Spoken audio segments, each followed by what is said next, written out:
Wastra Raya untuk Indonesia Raya. Halo kawan Wastra, selamat datang kembali di episode terbaru podcast Wastra Raya. Kita berjumpa kembali di masa pandemi dan ini adalah episode khusus disingkat WRFH, Wastra Raya from Home. Mudah-mudahan ini gak garing ya. Mudah-mudahan gak garing ya. Habis apa-apa sekarang lagi from home ya. Kekinian. Iya. Dalam episode kali ini, Kiki dan Feby berkumpul kembali untuk berbagi cerita seputar Wastra Nusantara. Iya, dan kita akan berbagi cerita cinta hari ini. Cile, cerita cinta ya. Tidak perlu menunggu Valentine ya. Karena cinta bisa dirayakan tiap hari ya, apalagi melalui kain ya. Harus harus. Iya, harus dong. Iya. Nah, ketika sudah jatuh cinta pada Wastra ya, lalu jatuh cinta pada yang lain nih ya. Seringkali kita membawa serta kecintaan pada Wastra itu ke cinta lainnya ya, ke cinta lainnya ini yang kita sebutkan tadi ya. Dan kalau dari aku sendiri ya, itu aku tuh mengamati media sosial kalian ya. Maksud saya narasumber kita hari ini ya, itu kok aku tuh suka gitu loh ngelihat foto-foto pernikahan mereka, video pernikahan mereka tuh kok keren banget gitu rasanya ya, suka gitu rasanya. Nah, karena mereka berdua ini bisa menggunakan kain tradisi kita ini sebagai bagian dari perayaan yang asik, yang keren ya, seperti itu. Nah, langsung saja aku perkenalkan yang akan berbagi cerita cinta di episode ini ya. Ada Grace Tan Yohanes. Grace adalah penulis di Jakarta Globe dan baru-baru ini sibuk menulis artikel. Berbagai macam artikel di Our Better World. Apa kabar, Grace? Baik. Sedang sibuk apa? Yeay. Selamat datang di Wastra Raya. Ya. Terima kasih udah mengundang aku untuk berbagi di sini. Aku ya seperti banyak orang dalam pandemi ini, aku lagi banyak di rumah aja, dan aku lagi mengerjakan satu artikel follow up sih untuk Our Better World. Jadi ada dua narasumber yang waktu itu sempat aku terbitkan artikelnya tahun lalu, dan waktu itu kan tujuan dari artikelnya adalah mau mendorong pembaca untuk mau bertamasya ke sana dan mendukung upaya dari masyarakat di sekitar sana untuk melestarikan budayanya dan alam sekitarnya. Tapi tentunya dengan pandemi ini, sayangnya kan banyak di antara kita sebaiknya tidak bepergian karena kita perlu mendukung upaya untuk tidak menyebar luaskan virus ini lebih jauh. Jadi artikel ini akan membahas mereka lagi ngapain sih di tengah pandemi ini dan apa yang tetap bisa kita lakukan untuk mendukung mereka misalnya secara virtual atau berbelanja produk mereka dan lain sebagainya. Oke, thank you Grace. Nanti ditunggu ya linknya ya. Ya. Biar kita bisa baca-baca juga. Ditunggu banget. Ditunggu banget. Thank you Grace. Juga hari ini yang akan berbagi ceritanya seputar cinta dan Wastra itu juga ada Feby. Feby-nya kita nih sekarang lagi jadi narasumber ceritanya. Tuan rumah sekaligus narasumber episode kali ini ya. Iya. Gimana Feb? Kabarnya gimana? Terus lagi sibuk apa? Kabarnya gimana? Sehat. Kayaknya yang penting buat di masa pandemi adalah sehat sekarang. Jadi sibuknya apa? Ya sibuknya masih seputar ngerjain konten Wastra Raya. Jadi baru pindah rumah, jadi nantikan saja akan banyak konten-konten menarik. Tetap iklan ya kalau tuan rumah. Oke. Ini nih langsung ya. Kalau selama ini kan saya kepoin kalian kan hanya di media sosial ya. Ya dengan keunikan kalian masing-masing gitu kan. Aku tuh melihat pernikahan kalian berdua tuh unik ya. Dan yang menarik ini kalian background-nya berbeda gitu ya, dan kain yang dipilih juga berbeda gitu. Nah, aku sekarang punya dua pertanyaan nih, tapi satu dulu deh gitu. Kenapa sih kalian tuh pakai wastra Nusantara itu di dalam pernikahan kalian gitu? Bisa dijelaskan nggak? Mungkin aku mau dengar dari Grace dulu deh, Grace dulu deh. Oke. Kenapa pakai wastra? Mungkin kalau untuk aku itu karena ada satu kegelisahan gitu ya, di mana aku mungkin kalau boleh cerita sedikit tentang latarnya, aku dari latar double minoritas gitu ya. Dari pihak papaku memang aku orang Tionghoa Indonesia, tetapi dari pihak mama kami dari Pulau Rote, Nusa Tenggara Timur. Dan mungkin gimana ya, aku selama ini sulit ya kalau misalnya ditanya, kamu tuh aslinya orang mana sih? Saya paling nggak suka dengan pertanyaan itu, karena ya tergantung yang dimaksud dengan asli apa dulu gitu. Lahirkah? Aku lahir di Jogja, tapi setahu aku memang selama ini memang tidak dibesarkan sebagai orang Jawa gitu, karena identitas papa Tionghoa Indonesia, sedangkan dari pihak mama dari NTT, sehingga aku lahir di Jogja pun aku orang asing di sana, atau setidaknya dari dulu selalu dianggapnya begitu. Dekat sama budaya Jawa karena dibesarkan di sekitar budaya itu, tapi nggak akan pernah dianggap orang dalam. Kemudian aku dibesarkannya juga di banyak tempat lagi. Waktu aku kecil dulu malah paling lamanya di Papua, tapi aku lagi-lagi bukan orang sana. Sehingga mungkin apa ya, kalau ada satu tempat gitu yang ada ikatan leluhurnya, itu sebenarnya di Rote, yang justru aku belum pernah ke sana sampai dengan saat ini juga. Itu rumit lah ceritanya kenapa belum sampai ke sana, karena ada hal adat juga yang mungkin itu untuk lain kali. Tapi identitas sebagai anak rantau dari daerah sana itu memang sudah dari dulu, dan terutama setelah aku dewasa dan punya kesadaran bahwa ini loh budaya Indonesia dan segala macam warisan kreativitasnya itu bisa loh kita olah menjadi sesuatu yang relevan dengan abad 21 ini. Aku ingin mengambil bagian dari gerakan itu, tapi tentunya aku harus kembali pada silsilah keluargaku sendiri, leluhurku datangnya dari mana.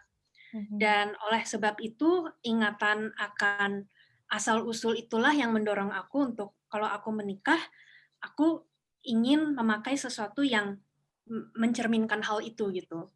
Sekarang aku di rantau, ibuku menikah keluar. Aku sekarang menikah keluar juga, dalam arti kami ini sudah 2 generasi menjadi keluarga percampuran gitu. Dan suatu hari nanti aku nggak akan bisa maksa bahwa anakku nanti akan masih mengaku, oh aku orang Rote, aku orang Chinese Indonesian gitu, karena udah jauh gitu. Tetapi setidaknya hal yang bisa aku lakukan adalah aku membuat statement di hari yang penting, hari gimana ya, sejarah memulai suatu keluarga baru, bahwa ini loh asal usulku dari sini. Dan mungkin bisa dilihat juga di foto-foto pernikahan itu bahwa aku memadukan kain rote ini, ada yang atasannya Cheongsam, ada yang atasannya kebaya beludru, sebagai pengakuan atas identitas-identitas lain yang ada dalam diriku dan keluarga baru yang aku mulai ini. Oke, makasih Grace. Menarik sekali ya bahwa kenapa memilih wastra itu, karena wastra itu sebagai statement ya, statement dari sejarah, identitas, dan juga apa ya istilahnya, harapan juga ya dari karena juga memunculkan tidak hanya dari sisi Grace tapi juga dari suami ya, seperti itu ya. Ya tentu saja karena menikah kan 2 orang ya, tidak seorang gitu. Nah, kalau dari Feby sendiri gimana sih? Kenapa sih pakai wastra gitu di dalam pernikahan gitu? Jadi kayak sama seperti Grace tadi, kita memang membicarakan soal identitas pernikahan itu ada 2 identitas, maksudnya identitas si pasangan itu sendiri, dari mana dia keluarga berasal, lalu dia membuat identitas baru. Ya sebenarnya bukan membuat identitas baru, tapi maksudnya membuat sebuah definisi baru tentang perjalanan mereka gitu. Dan menggunakan identitas yang kita punya untuk sebagai apa ya, sebagai simbol atau cerminan yang mau kita sampaikan ke depan nanti seperti apa. Dan kalau kami berdua sendiri, karena basicnya pernikahan itu kan sering banyak fokusnya tuh lebih ke perayaannya aja, atau misalnya kayak berbagai macam perayaannya lah, gegap gempitanya. Nah, kami berdua tuh mau membuat justru sebagai anak muda, kami ingin membuat pernikahan itu lebih kembali lagi ke maknanya gitu. Jadi itulah kenapa kami memakai wastra untuk sebagai sarana kami berdua untuk berekspresi tentang makna pernikahan, intinya kayak gitu sih. Kurang lebih seperti itu, kayak gitu. Iya. Jadi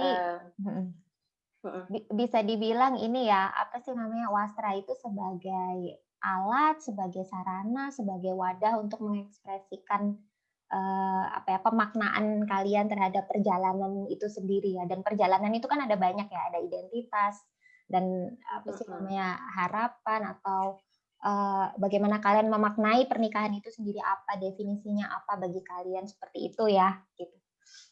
Selanjutnya jadi kepikiran. Jadi kalau konsep pernikahan kalian masing-masing apa sih gitu? Coba jelasin, bisa dari Feby dulu nggak? Konsep pernikahannya kemarin tuh apa? Konsep pernikahannya based on apa ya? Kalau berdasarkan dari gaya itu lebih ke Jawa, karena kalau tadi Grace itu banyak unsur identitas dalam dirinya dia. Nah, kalau saya dan suami itu lebih standar. Jadi justru karena satu suku kayak gitu. Maksudnya sama-sama Jawa. Tapi Jawa sendiri pun kan beda. Maksudnya ada Jawa Tengah, ada Jogja dan segala macamnya. Dan kemarin lebih menggunakan konsep Jogja sih sebenarnya. Kalau dari segi gaya ya.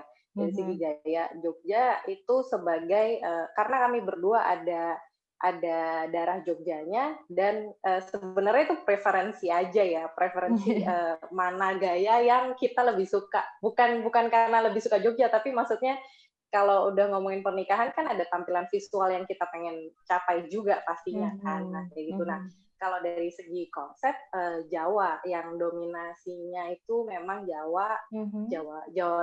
Jogja, maksudnya Jogja. Dan itu juga akhirnya memberikan semacam memperkecil lingkup untuk eksekusi si konsepnya. Jadi kemarin aku pakai 3 kain, jadi 3 kain Jogja dalam pernikahan kemarin. Maksudnya 3 kain yang dipakai itu karena dari dulu aku suka dodot gitu. Jadi dodot itu kalau dodot itu yang itu gimana ya? Nanti semua pendengar podcast Wasraya bisa cari sendiri. Dodot tuh tampilannya kayak apa sih gitu. Bisa di Google ya. Bisa di Google ya. Nah itu entah kenapa dari dulu aku suka si dodot gitu. Jadi dodot itu kan sebenarnya konsepnya adalah gaun ya. Gaun yang dibuat dari kain sebenarnya. Dan itu kan gaun tidak berjahit. Jadi sebenarnya kita dari dulu tuh sudah punya konsep, ya kalau ngomongin fashion ya itu konsepnya sebuah konsep fashionnya Jawa lah, Indonesia lah, banyak kan kain kayak gitu kan. Nah, karena kita memang dari dulu pemakai kain gitu, Indonesia sendiri kita banyak memakai kain, kain sehari-hari sama kain untuk pesta biasanya beda. Nah, dodot itu adalah versi pestanya, istilahnya kayak gitu. Makanya semacam gaun lah kalau misalnya kita ngomongin konsep fashion secara umum ya. Nah, si dodot ini kan ada beberapa layer kain yang ada di dodot itu sendiri gitu. Jadi si dodot tuh punya si kain ini kok jadi jadi terlalu panjang nih ya kayaknya detailnya. Jadi kayak nggak apa-apa. Malah seneng kok, seneng. Iya ya. Jadi si dodot itu kan ada beberapa kain. Jadi ada sebenarnya cara pakainya sendiri itu ada 3 lapis. 1 kain yang paling dasar, yang dipakai pertama, terus ada kain yang kita suka lihat, ada lapisan luarnya yang kelihatan dari luar. Itu biasanya itu adalah lapisan keduanya si dodot, yang akhirnya biasanya ada semacam ada yang menggantung, kain menggantung di bagian pinggul. Nah, itu adalah lapisan keduanya si dodot.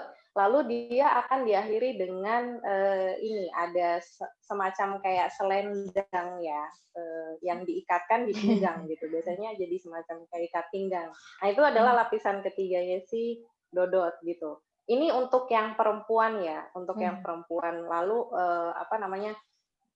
Ada juga kain luaran lebih karena acara di gereja, jadi kan kami biasanya nggak boleh pakai yang terlalu terbuka kayak gitu. Jadi sebenarnya kalau ngomongin soal konsep, ya 3 kain itu yang kami pakai itu melambangkan cerita kami berdua sih sebenarnya. Jadi kain yang dodot tadi itu kainnya kami bikin sendiri, yang dodotnya bikin sendiri itu sampai bikin motif juga jadinya kayak gitu. Jadi bikin motif, lalu itu menunjukkan tentang makna yang kami berdua, bagaimana kami berdua memaknai pernikahan kami sendiri, intinya kayak gitu. Jadi itu sebuah reminder untuk kedepannya, karena kan kain itu kan selain dokumentasi itu kadang juga jadi doa ya gitu. Jadi itu yang mau dicapai gitu. Nah, terus ada kain lurik yang dipakai untuk kalau di perempuannya dipakai di pinggangnya, kalau yang di laki-lakinya dipakai untuk atasannya. Kenapa kami pakai lurik? Karena kami berdua pertama kali ketemu tuh di Klaten gitu. Jadi kan lurik itu adalah salah satu kain khas dari Klaten, Jogja dan Klaten. Lalu ada tambahan kain tenun Baduy gitu. Itu menyimbolkan tempat pertama kali kami traveling, untuk yang traveling yang lumayan berkesan lah buat kami berdua, dan kami juga terkesan dengan si masyarakat Baduynya sendiri dengan gaya hidupnya dan segala macamnya itu gitu. Jadi 3 kain itu sih yang kami pakai untuk di hari pernikahannya kayak gitu. Mungkin itu sudah cukup menjelaskan. Konsepnya adalah apa ya? Intinya adalah gaya Jogja, ya kan? Jogja ya, masa kini ya, karena jadi prinsip layersnya sama, gaya secara visual memakainya juga sama gitu, tapi yang berbeda adalah di kainnya ya kan. Kainnya kalian modifikasi sendiri lah, istilahnya seperti itu, yang sesuai dengan yang kalian mau, seperti itu, sesuai dengan cerita kalian seperti itu. Menarik sekali ya. Nah, ini jadi penasaran juga nih, kalau Grace sama suami gimana ya? Aku terkesan juga sih sama baju pernikahannya Feby. Waktu itu aku hadir di sana dan aku lihat ini keren banget gitu. Dia terlihat nuansa Jogjanya, tapi ada kesan Baduynya. Itu aku sempat bertanya-tanya juga. Nah, kalau pernikahannya aku mungkin ini lebih ke arah kita berkarya bersama. Kita berkarya bersama, tetapi dengan terus mengingat akar kita gitu. Jadi kan seperti tadi aku ceritakan, kita mendesain baju pernikahan ini sedemikian rupa untuk mengakui budaya-budaya yang menjadi identitas kita. Jujur waktu aku mengonsepkan busana pernikahan ini, aku sempat galau sih gitu, karena mungkin aku untuk waktu yang lama sempat berasumsi ya udah nanti aku kalau nikah aku pakai white dress aja gitu, sebagaimana umumnya toh papa mamaku bahkan kakek nenekku di dua pihak mereka juga nikahnya pakai baju putih juga gitu, pernikahan gereja. Karena mungkin aku memang datang dari keluarga, terutama dari pihak mamaku, di mana pakaian barat itu menjadi semacam simbol modernisasi yang dianggap itu mengatasi adat istiadat begitu. Dan aku untuk waktu yang lama itu dibesarkan untuk udah kita nggak usah terlalu peduli sama yang namanya adat, karena kita pergi merantau dulu papa mama dari manapun kami berasal, kami datang merantau ke Jawa sini kan tujuannya juga adalah untuk mencari penghidupan yang lebih baik. Dan untuk waktu yang lama, aku dulu dibesarkan untuk nanti suatu hari nanti kamu dibesarkan, kamu akan keluar negeri meninggalkan Indonesia untuk tinggal di negara yang lebih bagus gitu. Tapi pada akhirnya itu juga panjang ceritanya, aku toh kembali di Indonesia juga dan akhirnya aku menetapnya di sini. Dan aku sempat berpikir, wah ini kalau keluarganya Andra pasti pakai kebaya, karena dulu aku lihat kakak perempuannya Andra itu nikah pakai kebaya juga gitu. Dan aku terus terang aku tuh sempat mempunyai hubungan yang lumayan rumit gitu dengan kebaya gitu. Dimana mungkin aku sebagai orang pendatang gitu yang masa kecilnya aku sempat di Jogja, tapi aku memang lahir di Jogja, tapi waktu aku masih bayi, papaku S3 di Amerika, aku dibawa dan kembali lagi ke Jogja umur 5 tahun. Sehingga masa-masa ingatanku mulai terbentuk, ya yang aku ingat adalah Amerika gitu. Dan tiba-tiba aku dibawa pulang ke Jogja, di mana dulu orang tuaku selalu bilang, we're gonna go back to Indonesia gitu. Dan aku dari kecil selalu mempunyai kesadaran bahwa di Amerika, aku ini orang asing. Dan suatu hari nanti aku akan pulang ke sebuah negara di mana orang-orangnya adalah seperti aku juga. Lalu aku datang ke Jogja, dan aku dengar tetanggaku bicara bahasa asing yang aku belum pernah dengar sama sekali, bukan bahasa Indonesia tapi bahasa Jawa. Nah, dan aku bingung banget ketika itu. Dan ketika masuk sekolah, misalnya ada hari besar, itu diwajibkan berkebaya, sedangkan aku merasa itu bukan kebiasaan di keluargaku. Kalau hari Jumat, waktu di Jogja itu kita ada pelajaran menari, dan aku selalu diketawain karena katanya badannya kaku, nggak bisa nari gitu. Dan aku mempunyai suatu frustrasi gitu ya, bahwa ketika aku pindah ke Papua pun, misalnya Kartini yang 17-an Agustus, kebaya lagi. Ini di atas gunung di Papua, di mana kalau orang sini pakainya koteka, tapi kan kita yang orang pendatang nggak mungkin gitu. Ketika itu dengan attitude kita yang selalu merasa, oh kita membawa Indonesia, kita membawa peradaban ke Papua ya, mentalitas kolonial lah, yang sekarang aku malu gitu kalau aku mengingat aku dibesarkan dengan mindset seperti itu. Tapi ya itu untuk waktu yang lama, ketika aku kembali ke Jakarta, aku kuliah di Jakarta, dan lulusnya dress code-nya adalah pakai kebaya. Dan I was like, no, I am not wearing kebaya to my graduation. Ini bukan aku gitu. I'll figure out something yang mana yang aku merasa ini lebih aku gitu. Oke, aku akan tetap ada nuansa Indonesianya. Akhirnya waktu itu aku beli gaun, tapi yang bawahannya itu adalah dengan tenun ikat Jepara gitu. Memang konsepnya ketika itu adalah tenun ikat Jepara. Lalu dengan atasan bolero yang tenunnya itu aksen aja gitu. Dan aku merasa happy dengan itu gitu. Untuk waktu yang lama seperti itu, sehingga ketika ini panjang ya, ketika kembali ke pernikahannya aku, ya itu gitu, aku sempat galau gitu, mau pakai baju apa gitu. Lalu sampai akhirnya kita diskusi, kenapa nggak kita bikin yang memadukan aja. Nah dari situlah yang akhirnya tercipta, ya udah kita kainnya, kita pakai kain yang motifnya nenekku, karena cuma ada satu aslinya, kita harus bikin replika supaya cukup untuk suami istri, tapi kita akan pakai dasarnya itu adalah kain rote, replika dari kain pribadinya nenekku, lalu kita nanti main di atasannya aja. Satu acara yang di gereja itu yang pakai cheongsam, satu acara yang resepsi indoor itu yang pakai kebaya beludru, dan satu acara yang kita mencoba go tradisional tapi dengan kreasi-kreasi kita sendiri juga. Wah, menarik sekali ya. Jadi konsep pernikahannya itu ya semua lahir dari kegalauan-kegalauan yang ada ya. Bener. Ya bisa makanya dibilang ceritanya panjang. Iya. Ya namanya manusia ya, hidup tidak pernah terlepas dari kegalauan-kegalauan yang ada ya, dan sejarah kita masing-masing ya, seperti itu sejarah kita di dalam bertumbuh juga ya. Dan dari situ apa ya istilahnya, saya jadi punya pertanyaan nih ya. Sebenarnya kan tadinya kan saya mau tanya soal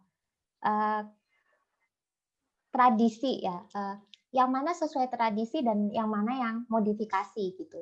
Nah, terus mengapa begitu gitu. Nah, pertanyaan saya tuh sebenarnya lebih ke gini, karena kita sudah tahu ya, kalian berdua pernikahannya modifikasi ya kan. Ya, jadi ada unsur tradisi yang benar-benar dipegang, ada yang istilahnya kayak pakemnya ya.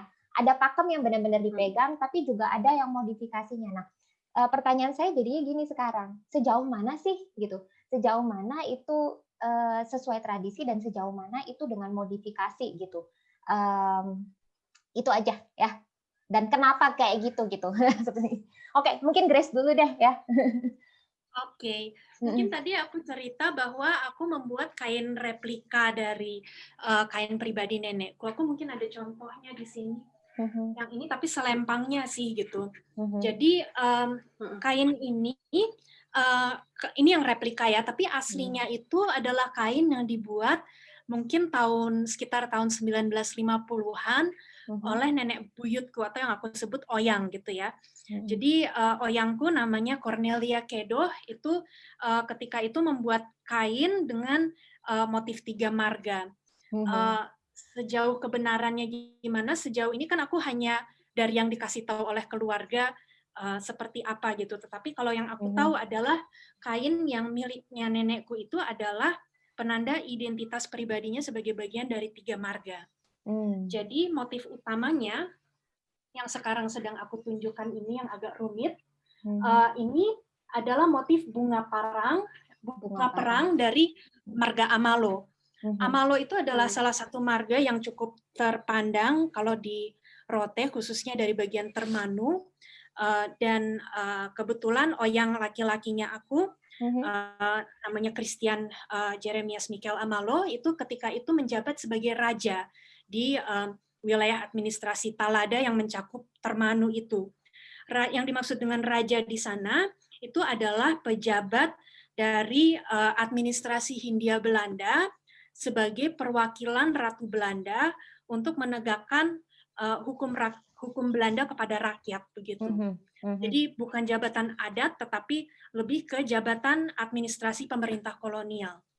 Dan waktu itu dia digaji dan dengan menggunakan pendapatannya dan juga jabatannya, dia juga berperan untuk mengadakan pendidikan bagi rakyat dengan membayar guru-guru Belanda. Motif-motif lainnya, kalau yang bunganya lumayan kelihatan ini adalah aku dikasih tahu ini adalah motif keluarga Johannes. Jadi Johannes ini memang marga Belanda, tapi sudah turun-temurun berasal dari daerah namanya Keka di Rote Tengah, Keka dan Talai. Dan kalau bisa dilihat selendang yang aku pakai, ini adalah upaya aku untuk menenun kembali motif Johannes ini. Tapi karena di Rote aku belum tahu ya bisa belajar menenun di mana. Aku bahkan belum pernah ke Rote. Dan memang di keluargaku sudah punah. Akhirnya tahun lalu yang aku tahu ada semacam crash course gitu ya untuk belajar menenun secara cepat, walaupun nggak bisa semuanya ya, tapi intinya kita melihat secara langsung dan kita mencoba. Waktu itu adanya di Sika. Dan ketika itu aku bikin permintaan khusus untuk belajar menenun motif dari leluhurku yang Johannes ini, sehingga sekarang ini jadi motif Rote rasa Sika gitu. Warna-warnanya beda, tapi paling nggak aku udah belajar prosesnya seperti gimana. Dan motif yang ketiga ini adalah dari ibunya nenekku. Ini adalah motif keluarga Kedoh dari Ringgowo Roti Timur. Jadi ini kan adalah kain yang sebenarnya harusnya itu kan penanda dari nenekku gitu. Dia asalnya pada dari mana saja. Dan mungkin seandainya tradisi ini berlanjut, mungkin harusnya ibuku pun punya motifnya sendiri yang mana itu mencakup motif keluarga suaminya, tapi karena kawin keluar kan nggak ada. Dan aku pun harusnya seperti itu, tetapi karena kawinnya keluar, jadi sampai sejauh ini mengikuti motif nenek gitu. Nah, tentang modifikasi, kenapa ini dimodifikasi? Ya ini karena mengingat aku memang sebagai anak rantau yang hidupnya sudah tidak di Rote lagi gitu, bahkan tidak pernah di Rote. Dan aku terpengaruh oleh banyak budaya lainnya, tetapi aku membawa akar ini kemanapun aku berada gitu. Jadi ya aku mereplika kain dari nenek ini sebagai pengakuan bahwa ya secara darah, secara ikatan keluarga aku berasal dari sana. Aku akan selalu mengingat dan mengakui hal itu dan melakukan apa yang aku bisa untuk mengingatnya. Dan tetapi aku akan mempunyai warna-warna lain gitu. Dari bapakku yang Tionghoa Indonesia, kami malah budaya Tionghoanya lebih luntur lagi daripada budaya Rotenya, tapi nggak apa-apa, aku menerima itu sebagaimana adanya. Memang kami udah jadi orang yang berbeda, kami bukan orang Tionghoa dari Cungko sana gitu. Kami sudah lahir besar di Indonesia dan bahasa budaya agama yang berbeda gitu. Lalu ya kami ya just own it gitu. Buat ini jadi sesuatu yang memang kami banget aja gitu. Kebaya beludru juga aku lihat sering ada gitu di pernikahan Jawa, terutama dari sekitar Jogja dan Jawa Tengah. Dan kebetulan aku lahir di Jogja, suamiku juga kakek neneknya ada yang dari Klaten, ada yang dari Purwokerto. Jadi aku pikir ya ini daerah yang cukup dekat dengan kita juga. Ya, begitulah kira-kira cerita dari busana beautiful banget. Aku mau nanya loh sama Grace jadinya gara-gara Grace tadi ngejelasin tentang kainnya.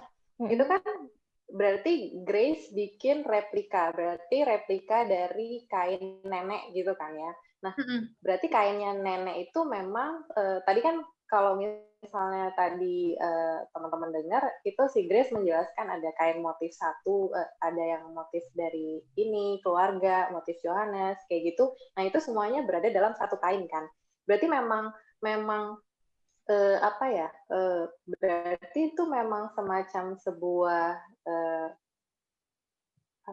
tradisi ya untuk setiap kali maksudnya setiap kali ada pasangan dia akan menambahkan sisi motif khusus di dalam satu kain untuk menjadi kain keluarganya gitu berarti ya. Betul. Jadi seharusnya dia setiap generasi berevolusi begitu. Jadi itu keren banget ya. Iya. Jadi kainnya beda-beda gitu ya. Betul. Tiap generasi. Bukannya bermaksud membandingkan ya, maksud saya gini, kalau orang Jawa itu kan biasanya ya udah kalau kamu nikah ya udah kamu pakai sidemukti gitu ya. Itu kan akan sama terus ya dari generasi ke generasi. Nah, ini yang menarik ya dari Rote itu berarti bahwa tiap generasi akan berbeda-beda gitu ya. Ada modifikasi ditambahin lagi ya sesuai motifnya yang generasi yang itu gitu. Oh, cantik ya. Cantik banget deh kain kita tuh. Waktu itu saudaraku ada dari Kupang, mereka datang kan serombongan gitu, mereka datang dari Kupang, mereka hadir di resepsi aku yang indoor, jadi yang ngelihat aku pakai kain rote terus atasannya kain beludru terus pakai ronca melati gitu, mereka bilang, "Wih, ini baju pengantin sonde ada yang sama." Ya. Tentu saja. Pakai ronca melati lagi kan. Oke. Kalau Feby sendiri gimana, Feb? Jadi ini tadi apa ya pertanyaannya sampai lupa kan? Oke. Kan kita tahu ada mana yang tradisi. Iya, tradisi, yang mana yang modifikasi, terus sejauh mana sih yang jadi kamu yang ikut pakemnya mana, terus yang modifnya yang mana gitu. Jadi sebenarnya kalau yang mana yang mengikuti tradisi kain di Indonesia itu adalah soal makna. Jadi aku bisa bilang bahwa kain tradisi Indonesia itu adalah tentang makna. Jadi yang diikutin adalah yang tradisi yang paling diikutin sama aku dan suami adalah soal maknanya itu tadi gitu. Dan tadi kalau dari segi misalnya mana yang tradisi, kalau dodot itu kan sebenarnya teknik aja ya, teknik pemakaian si kain kayak gitu. Jadi tradisi karena memang itu sudah dilakukan sejak lama di kita gitu. Dari segi pengaplikasian kainnya itu masih mengikuti sesuai tradisi. Lalu Tapi biasanya kain dodot itu pasangannya, kain dodot kan, dodot itu yang dipakai perempuan sama biasanya ada dodot laki-laki ya. Kalau misalnya pernikahan Jawa itu kan ada gayanya tuh gaya basahan gitu ya, yang kebuka-kebuka gitu. Jadi yang perempuannya kebuka, nggak pakai kebaya ya. Jadi langsung kain, terus si laki-lakinya juga gitu, biasanya telanjang dada gitu kan di bawahnya. Nah, suamiku nggak mau. Jadi jadi memang itu lebih nggak sesuai dengan personalitinya suamiku lah istilahnya kayak gitu. Jadi kita juga nggak memaksakan untuk pakai basahan juga, tapi kita pakai yang untuk laki-lakinya kita pakaiin base cup gitu, lalu base cup lurik, jadi poinnya adalah tetap kembali lagi di kain yang dipakai. Jadi base cup lurik, lalu kain bawahannya seperti kain pada umumnya dipakai seperti biasa di laki-laki, memakai kain seperti biasa. Nah, kain yang bawahnya itu juga kain batik yang sama dipakai di dodotannya. Lalu si baduinya jadi outer. Jadi modifikasinya itu kayak gitu dari segi visualnya. Lalu kalau misalnya dari segi meaning tuh sebenarnya kan tadi aku cerita kalau konsep Jogja yang diambil. Kenapa aku pilih Jogja tuh juga karena aku suka putihan. Maksudnya untuk pernikahan aku suka banyak dominasi putih gitu. Dan kalau misalnya kita tahu Jogja itu gaya umumnya banyak putihnya. Banyak putihnya kalau dibandingkan dengan batik Jawa Tengah itu Solo, Jawa Tengah itu memang lebih banyak sogannya biasanya kayak gitu. Nah, Jogja itu banyak putihnya. Lalu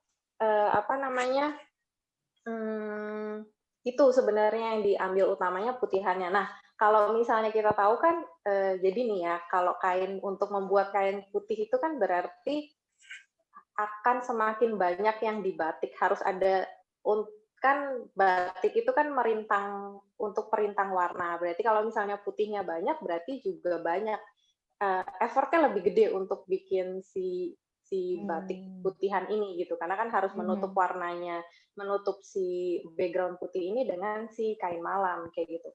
Nah, aku pakai ini aku sambil tunjukin, jadi ini tuh sebenarnya secara umum motif semen-semenan yang motif semen yang biasa dipakai untuk pernikahan Jawa biasanya. Pernikahan Jawa untuk gaya kayak Jogja Putri itu banyak yang suka pakai kain semen kayak gini. Aku suka konsepnya itu yang aku serap ya. Maksudnya si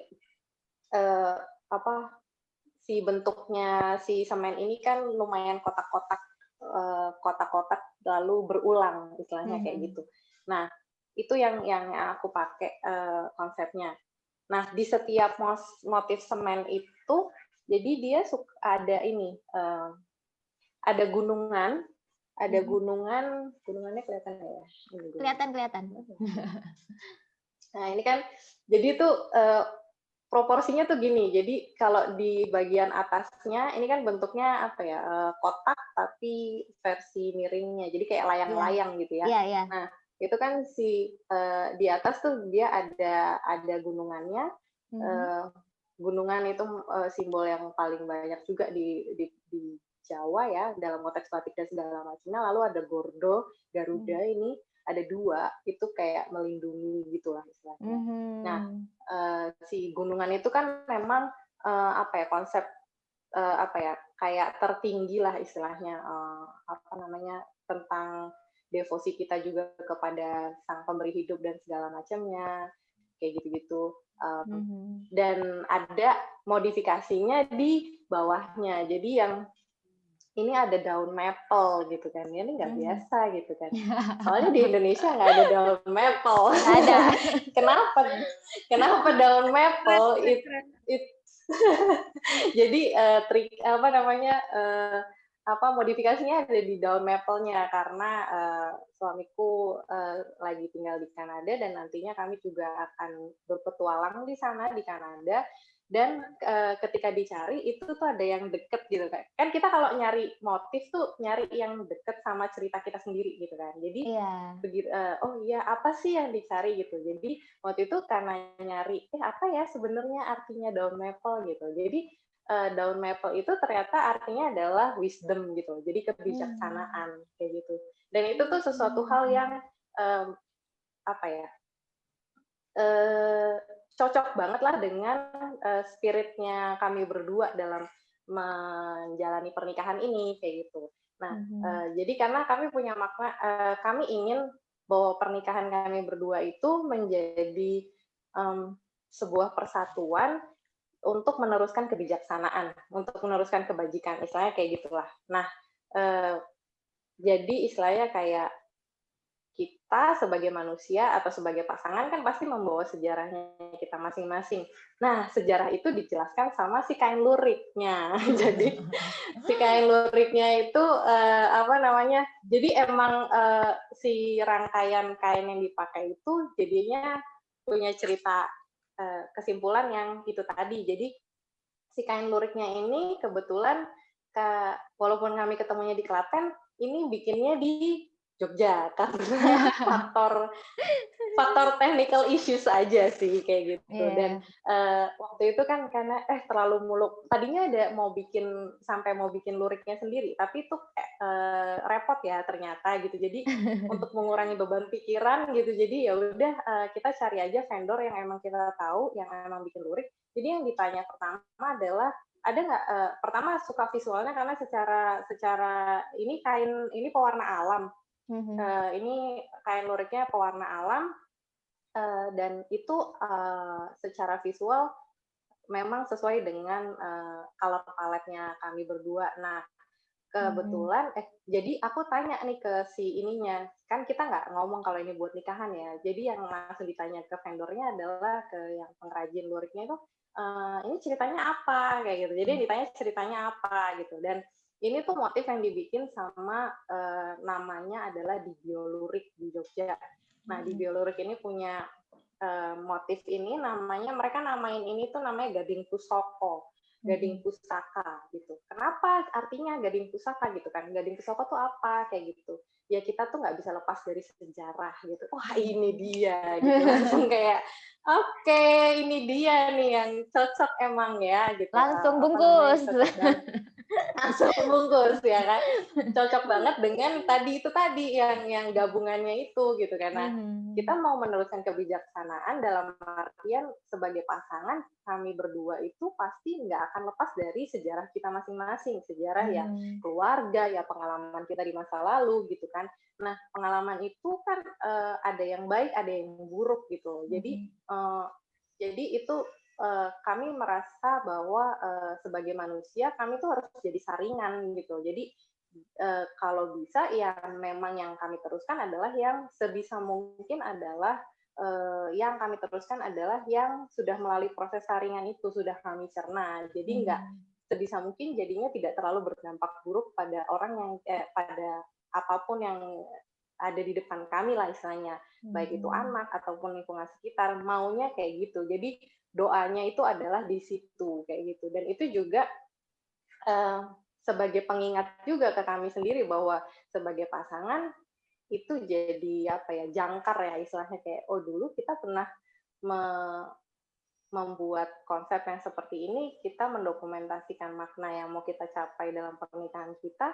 Jadi kalau lagi berantem atau lagi apa ya itu kan jadinya kayak sebuah reminder aja jadinya lagi kayak kita mau ngapain ya ke depannya kayak gitu. Karena kan sebenarnya kan memang kalau di pernikahan kayak Jawa itu kan memang kalau mau ngomongin soal konsep pernikahan tuh sebenarnya paling kuat itu maknanya ada di kain gitu.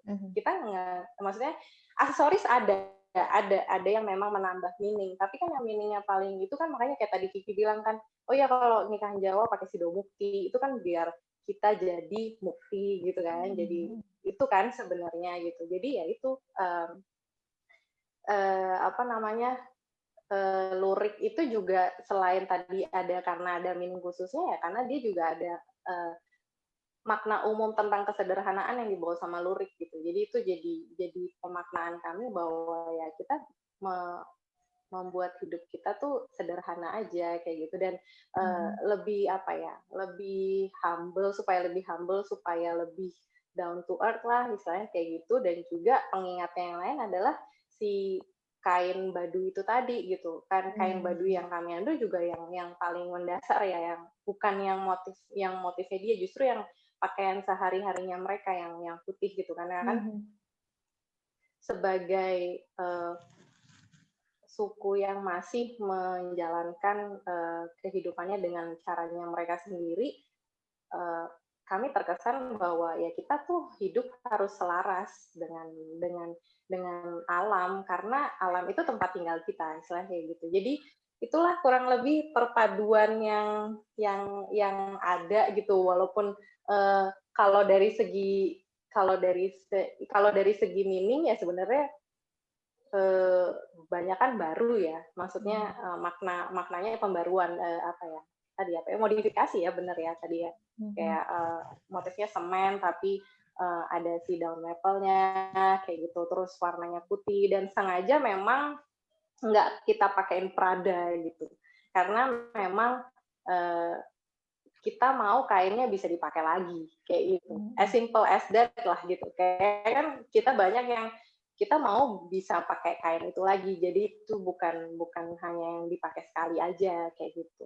Lalu kalau dari segi jadi si dodot itu kan sebenarnya kainnya tuh sangat besar gitu ya. Jadi dodot itu tuh sebenarnya adalah lebarnya itu adalah 2 kali lebar kain yang ada yang pada umumnya. Jadi kalau misalnya kain pada umumnya itu 1 meteran lebarnya, dodot itu 2 kali lipatnya. Makanya kalau dilihat dodot yang dipakai pengantin itu jauh lebih tebal, kalau secara visual tuh jauh lebih tebal dibanding dodot yang mungkin dipakai sama pendampingnya atau yang lain-lainnya untuk occasion lainnya.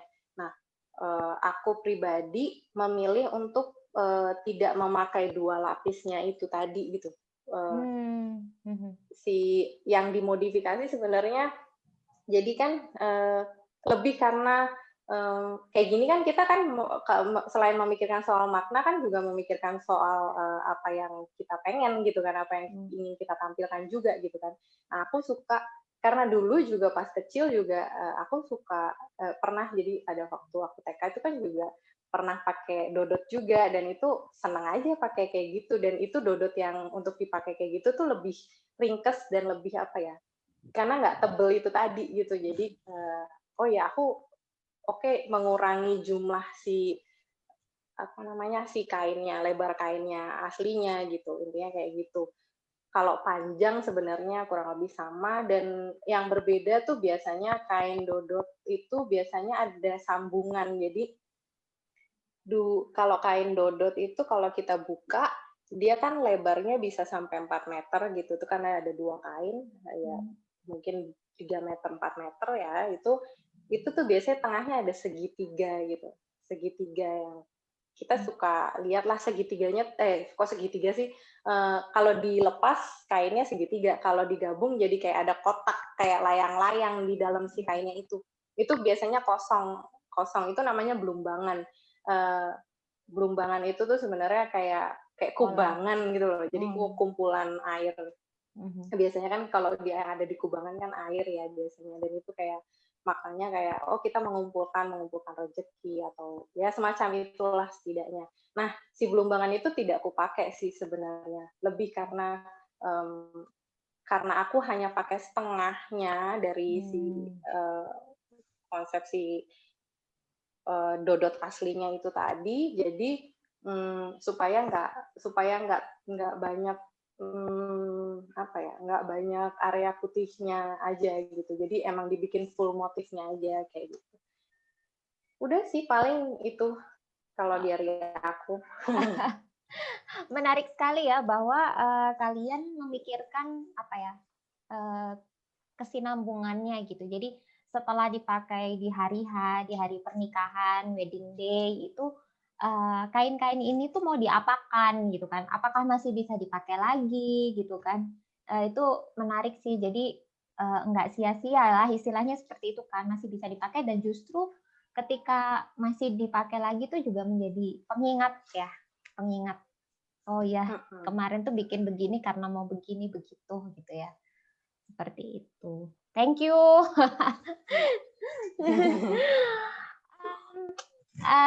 Mungkin ini ya pertanyaan terakhir ya buat masing-masing. Ada nggak sih cerita unik atau menarik di balik mempersiapkan pernikahan dengan Wastra kemarin?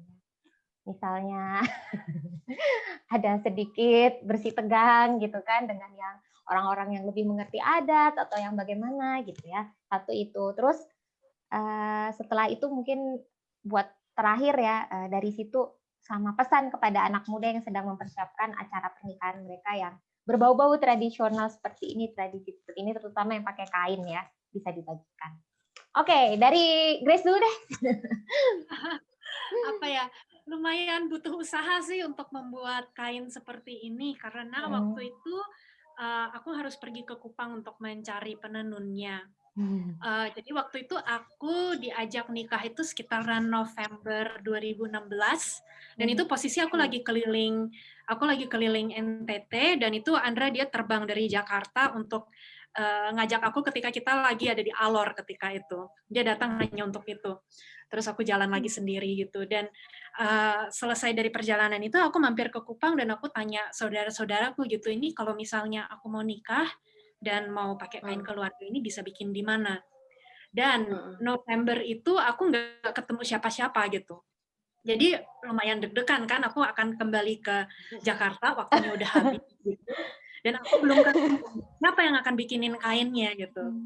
Sehingga akhirnya tahun berikutnya berarti 2017 baru ada acara lamaran formalnya itu di bulan Februari itu gitu. Dan itu aku masih pakai kain aslinya nenekku gitu. Dengan lumayan deg-degan karena kain ini udah tua gitu, tapi ya udah pakai aja dulu adanya ini. Setelah itu ada acara nikahan saudaranya Andra di Surabaya dan selesai dari Surabaya aku terbang ke Kupang untuk cari orang ini lagi. Ya udah, terus tanteku yang tinggal di Kupang itu yang aku nginepin rumahnya, akhirnya kakaknya dia yang datang gitu, adiknya dia yang datang gitu, si Om yang waktu itu kerjanya waktu itu di dinas sosial. Baru ketika dia dengar ceritanya, oh ini mau bikin kain nih untuk pernikahan, terus dia bilang, oh ya saya waktu itu pernah bina mama penenun satu ini yang sekarang punya usaha sukses banget. Ya udah kita pergi ke sana aja. Nah, setelah lama gitu ya saya nggak ketemu penenunnya ini, kenapa gitu? Karena banyak yang menawarkan saya itu pemikirannya cuma murah gitu. Mama yang ini bisa bikin murah, mama yang itu bisa bikin murah gitu. Tapi ketika melihat hasilnya saya agak kurang sreg gitu. Karena mungkin dari segi kualitas ya. Sama yang berat juga di saya adalah bahwa kalau kain buatan Oyang atau buyut saya dulu itu kan menggunakan pewarna alam. Sedangkan sekarang penenun rote itu udah nggak ada lagi yang pakai warna alam. Dan saya pernah tanya gitu ya, kalau misalnya saya bayar lebih, mau nggak dia bikinin saya warna alam? Dan jawabannya adalah ini bukan soal kamu bisa bayar berapa, ini adalah soal merekanya yang udah nggak belajar lagi gimana cara membuatnya itu gitu. Dan memang setahu saya tenun rote itu dulu saya dikasih taunya ya itu adalah yang hitamnya itu menggunakan indigo, tapi indigonya di fixing pakai warnanya dimatiin pakai apa, saya nggak ngerti sampai dia jadi hitam gitu. Ini kain buatan di Sika, ini indigo jadinya biru gitu. Merah juga harusnya kan dari mengkudu. Tapi kalau di Sika dia jadinya agak pink, kalau di rote dia jadinya lebih merah hati. Nah itu di prosesnya gimana saya nggak ngerti juga gitu. Akhirnya ya udah deh soal warna ini, ya udah kalau bisanya warna kimia dulu, ya udah deh relakan aja dulu warna kimia gitu.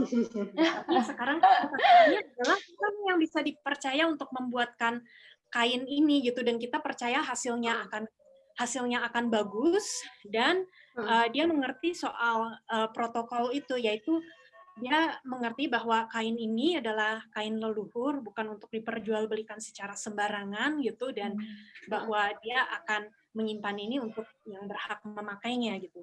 Jadi akhirnya kita pesan kain itu, saya dibawa ke tempat namanya Inandao di Kupang. Itu toko tenun yang lumayan lengkap, dan ketika saya ketemu dengan pemiliknya namanya Mama Dorce Lucy, ketika dia lihat kain yang saya bawa, dia langsung tahu ini motif keluarga Amalo. Dan dia bisa kasih tahu saya berapa belakangan ini, berapa lama belakangan ini siapa aja yang pernah memesan kain dengan motif seperti ini. Dia akan cerita ada Amalo dari sini, dia pesan untuk keperluan misalnya kelulusan anaknya, yang ini dia pesan untuk keperluan acara. Lalu ketika saya lihat itu, lalu saya baru berpikir berarti ini pasti orangnya gitu. Ini orangnya. Nah, dia dalam yang tepat untuk melakukan. Dan walaupun harganya lebih mahal gitu ya, tapi masih terjangkau gitu ya, paling nggak untuk standar Jakarta buat kita masih kebeli banget dengan harga segitu. Dan kita bicara soal warna gitu, dia bilang memang saya nggak bisa warna alam, tapi mari kita pilih warna-warna yang mendekati. Dan dia ada tim juga, dan malahan omnya saya gitu yang waktu itu membawa saya ke si Mama Dorce ini, dia malahan agak-agak curiga gitu, jangan-jangan ini kalau nggak diawasin dia akan males-malesan kerjanya. Jadi om saya itu setiap hari Jumat dia datengin si Mama Dorce ini dan timnya yang mengerjakan, dan dia foto gitu kan, dia foto. Waktu itu saya bujuk si Mama ini, saya bilang gini sih, Mah, Mama Dorce kita mau promosi Mama punya kain gitu ya, jadi kita ingin dokumentasikan prosesnya, nanti tiap minggu kita akan upload di Instagram, kita akan promosi kasih Mama gitu.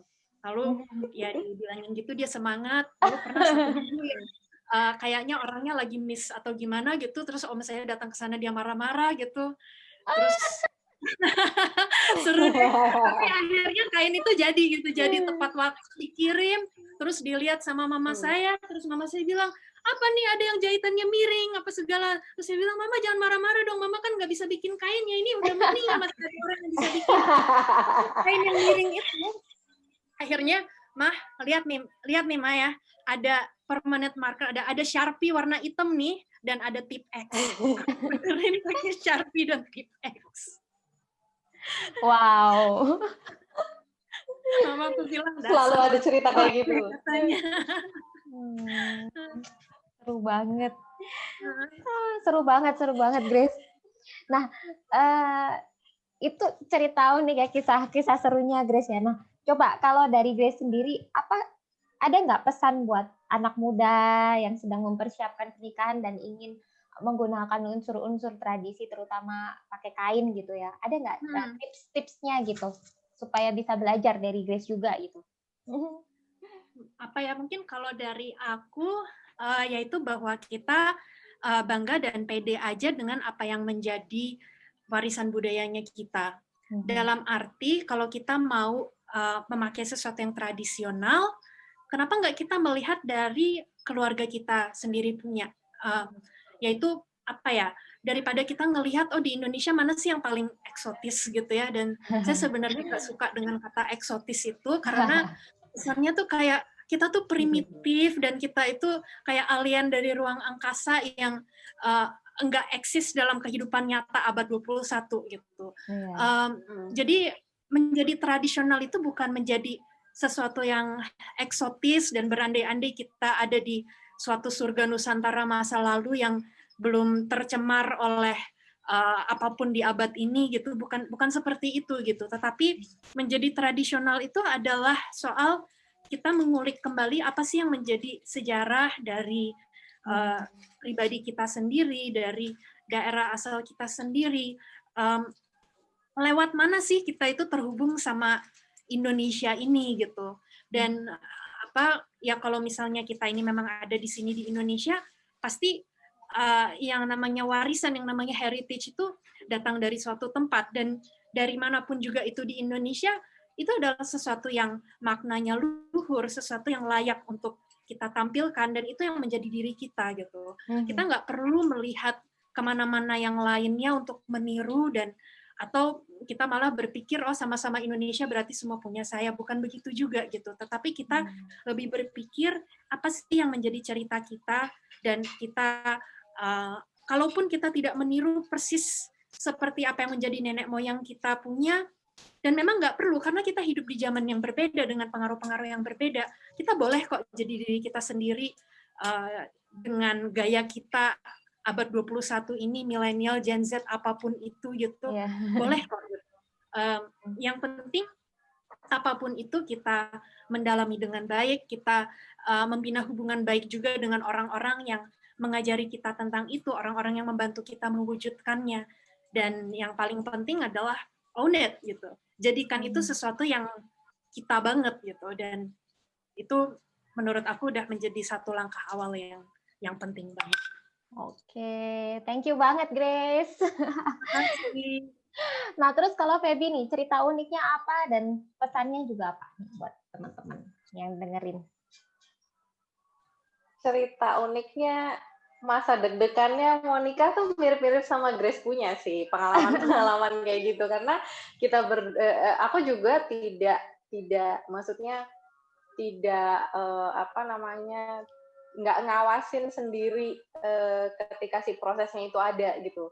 Jadi kalau untuk kayak motif, memang karena aku nggak bisa gambar, tapi bukan berarti menjadi sebuah batasan bahwa aku tidak bisa membuat motif, karena kan sebenarnya itu tentang konsep dan pemaknaan itu tadi ya. Jadi aku dibantu sama Mas Fantri pribadi yang di Jogja, dan dia sebagai penerjemahnya konsep atau makna yang aku pengen itu ke dalam si motif batik itu tadi gitu.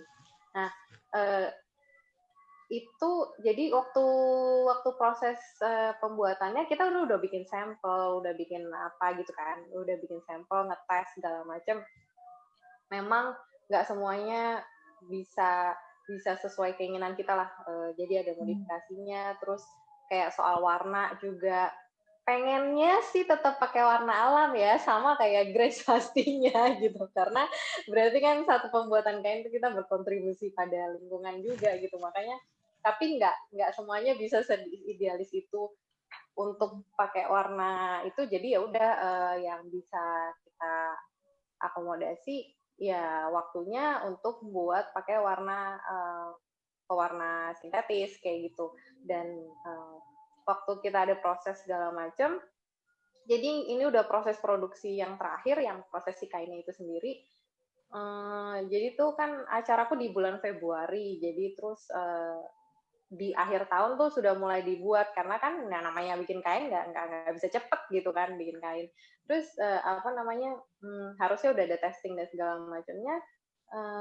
Tiba-tiba aku dikirimin gambar gitu, terus pas dikirimin gambar tuh ada kesalahan teknis di pembuatan kain gitu, di pembuatan kain akhir ini yang nggak ada jalan lain selain harus bikin ulang. Jadi waktunya udah mulai mepet, udah kayak tinggal 1 bulan 2 bulan sebelum hari H, tiba-tiba kayak harus ngulang semuanya. Oke, di situ saya mulai merasa bahwa ada jalannya pasti. Dan itu kayak deg-degannya kayak gitu. Terus puji Tuhan ya memang bisa selesai tepat waktu. Lalu cuma karena bisa selesai tepat waktu tapi nggak ada waktu buat ngetes atau nyoba buat nyobain tes bajunya kayak gitu. Jadi itu semua bener-bener udah nggak ada waktu lagi buat, karena kalau dodot, karena kan ini kita ngomongin soal kita punya visualnya di kepala, tapi kan bisa jadi ketika misalnya dieksekusi tuh nanti nggak sesuai yang kita harapkan gitu kan. Jadi tapi itu benar-benar yang kita benar-benar udah nggak ada waktu, kainnya nyampe, itu udah nggak ada waktu buat ngetes lagi. Jadi itu kain baru dipakai di pagi aku acara kayak gitu. Jadi bener-bener itu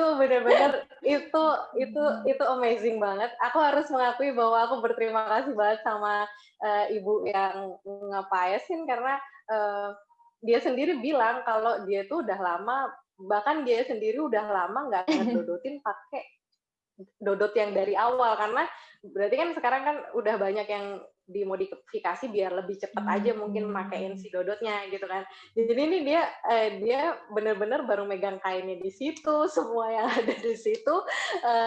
Jadi kayak apa namanya? Tadinya aku tuh nyiapin karena si kainnya ini cukup panjang, itu bisa kayak nutupin sampai mata kaki. Jadi aku pikir kayaknya nggak perlu mungkin ya aku pakai kain dodot lapisan pertamanya gitu. Jadi ada yang tadi aku bilang yang kain yang di bawah itu tadi.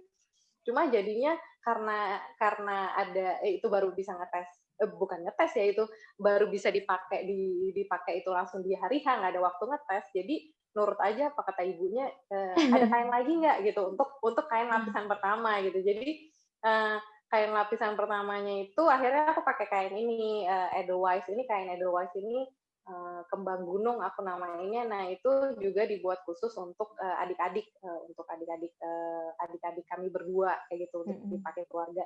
Ini juga kita bikin motif baru, dan itu akhirnya ini kainnya ini jadi lapisan pertamanya. Terus si dodotnya itu baru dipakai, jadi semuanya benar-benar baru dipakai hari itu. Bahkan tuh aku tuh saking takutnya, tapi nggak bisa ngetes ya. Ini kan kain selendangnya itu kan ada, aku tuh udah ngitung kalau kain selendangnya itu tuh memang sekitar kayak 3 meteran gitulah memang. Tapi ini tuh kain yang si lurik itu tadi belum aku potong, jadi masih lebar. Jadi masih lebar si 1 meter itu tadi lah gitu. Jadi, tapi panjangnya pokoknya aku udah prepare kalau panjangnya tuh udah cukup buat selendang gitu. Tapi aku takut nggak mau ngegunting gitu buat jadi selendang. Jadi langsung sama si ibu itu juga, ini kayaknya aku gunting ya. Iya Bu, aku gunting aja kayak gitu. Soalnya aku nggak mau, takutnya tuh nanti kalau aku gunting sendiri, bukan dia ngegunting, nggak taunya kurang gitu loh. Jadi ya udah baru dilakuin tuh benar-benar semuanya hari H. Dan syukurlah nggak ada masalah ya, semuanya tuh sesuai lah setidaknya sama apa yang ada, konsep yang ada di pikiran tuh nggak jauh lah saya kayak gitu. Itu sih cerita menariknya. Deg-degannya gitu. Jadi pesannya apa dong? Pesannya buat teman-teman yang lagi mempersiapkan apa dong? Nah, kalau pesan, aku bisa bilang gini, dulu aku pernah ikut nonton sebuah pertunjukan teater dari Teater Garasi. Nah, itu diskusinya dia ngomongin gini, tentang tradisi itu adalah kontemporernya di masa lalu gitu. Tradisi yang kita anut sekarang itu adalah kontemporernya, sesuatu yang kontemporer juga di masa lalu gitu. Jadi ya namanya kebudayaan itu selalu berevolusi gitu. Jadi nggak usah takut buat kayak nyalahin aturan atau tradisinya nggak begitu, atau takut dipertanyakan tuh nggak usah gitu. Nggak perlu takut. Kalau aku bilang nggak perlu takut, tapi semuanya balik lagi ke konsep knowledge is power gitu. Jadi kita bukan berarti nggak takut terus jadi sembarangan gitu. Kayak tadi dari cerita Grace kan, sama dari ceritaku juga, kita justru banyak eksplor atau banyak mencari informasi sebanyak-banyaknya tentang tradisi kita sendiri. Dan itu jadi malah membuat kita jadi tahu lebih banyak tentang kebudayaan kita sendiri dan identitas kita sendiri gitu. Jadi nggak usah takut diomongin macem-macem. Kalau misalnya kan, soalnya kalau anak muda kan biasanya takutannya nanti ini menyalahi aturan kayak gini-gini kayak gitu-gitu kan. Jadi pastikan memang kita punya sumber daya ilmu atau pengetahuan yang mencukupi tentang kebudayaan kita sendiri. Dengan begitu kita akan mudah melakukan penyesuaian, tidak akan ada hal-hal yang terlalu menabrak atau nggak benar kayak gitu. Ya sebenarnya nggak ada yang nggak benar ya. Maksudnya kan budaya itu sendiri kan juga cerminan kehidupan masyarakat sendiri, dan kita manusia juga berkembang. Yang kayak Grace bilang tadi juga bukan sesuatu hal yang kayak kita terbelakang dari civilization kayak gitu-gitu kan juga enggak. Jadi memang sesuaikan dengan cerita kita, karena sebenarnya kain itu kan memang kalau ini nih bahasanya Dian Nurdiansyah di podcast Wasra Raya juga ada di episode 1, Dian itu ngomongin tentang kita yang bisa dilakukan anak muda itu adalah memberikan konteks pada kain gitu. Jadi sebenarnya apa yang dilakukan sama Grace, sama aku, sama mungkin teman-teman yang lain ketika menyertakan kain dalam apa yang kita lakukan itu juga sebenarnya memberi konteks, dan kami berdua nih, Grace, aku dan pasanganku, Grace dengan pasangannya itu memberikan konteks tentang pernikahan pada kain itu sendiri gitu. Jadi ya itu sih yang perlu kita lakukan, jangan takut untuk memberi konteks pada kain, karena memang kain itu bisa kain itu juga dokumentasi kehidupan kita juga gitu. Jadi ya bisa dibilang kain yang aku buat kemarin, yang kami pakai itu juga dokumentasi perjalanan cinta Edan. Romantis banget nggak sih kesannya, kayak dokumentasi cerita cinta gitu. Soalnya kan zaman dulu juga sering gitu kan gitu. Oke, seru banget ya obrolan hari ini. Ini kalau diterusin bisa sebenarnya bisa lama lagi ya. Kalau diulik lagi ya, seru banget ya. Tapi ada beberapa hal yang aku highlight ya dari semua obrolan kita hari ini ya. Bahwa yang pertama, knowledge is power, ya kan? Jadi kalau kita mau berpengetahuan, kita mengulik-ngulik, kita explore apa yang menjadi akar identitas kita, ya kan, dari keluarga kita, dari keluarga pasangan, itu sangat penting, ya kan. Dan juga jangan lupa bahwa tradisi adalah inovasi di masa yang lalu, ya kan. Apa yang kita katakan tradisi adalah inovasi, sebenarnya inovasi di masa yang lalu. Jadi jangan pernah takut untuk memodifikasi atau membuat inovasi di masa sekarang ini, ya kan. Yang penting adalah kita memberikan konteks pada kain itu sendiri, dan jangan lupa menjadi diri sendiri, dan milikilah semua yang sedang kita usahakan itu, mau konsepnya seperti apa, mau kainnya bagaimana, ya kan, detail-detailnya seperti apa gitu. Karena pada akhirnya ya kita sendiri yang merayakan, kita sendiri juga yang akan menggunakan itu mungkin di lain kesempatan, ya. Dan saya juga sempat mencatat bahwa kalau kita sudah berusaha sekuat tenaga, ya, kita idealismenya mau warna alam, mau jahitan yang sempurna, ya. Pada akhirnya kita ada hal-hal di luar dari kita yang tidak bisa kita kontrol, ya. Jadi ada hal-hal yang nggak bisa kita kontrol, ya. Misalnya yang bisa warna alam itu sudah nggak ada, ya, atau jahitannya sangat-sangat rapi itu skill-nya tuh ternyata sudah nggak ada di penenun atau pembatiknya, ya. Coba mungkin kita bisa berdamai dengan keadaannya. Istilahnya seperti itu, ya. Jadi mungkin itu ini pesan juga penting banget ya, di samping ada idealisme, kita juga harus menyadari bahwa kita juga ada banyak keterbatasan di sekitar kita, seperti itu, ya. Jadi sayangi diri sendiri juga, ya. Jangan terlalu stres kalau sedang mempersiapkan acara penting, ya, acara penting seperti pernikahan ini. Nah, sebelumnya saya mau mengucapkan terima kasih untuk Grace, ya. Makasih sudah datang di podcast Swasta Raya ini. Juga Feby sudah berbagi banyak, ya, menjadi narasumber kita hari ini. Nah, sebelum menutup obrolan kita hari ini, kawan Wasra bisa follow. Ini yang mau di-follow media sosialnya Grace yang mana nih? Bisa disebutkan? Di Instagram @gracetanjo. Oh, oke. Atau ada @tanjo. Oke. Atau ada lain lagi?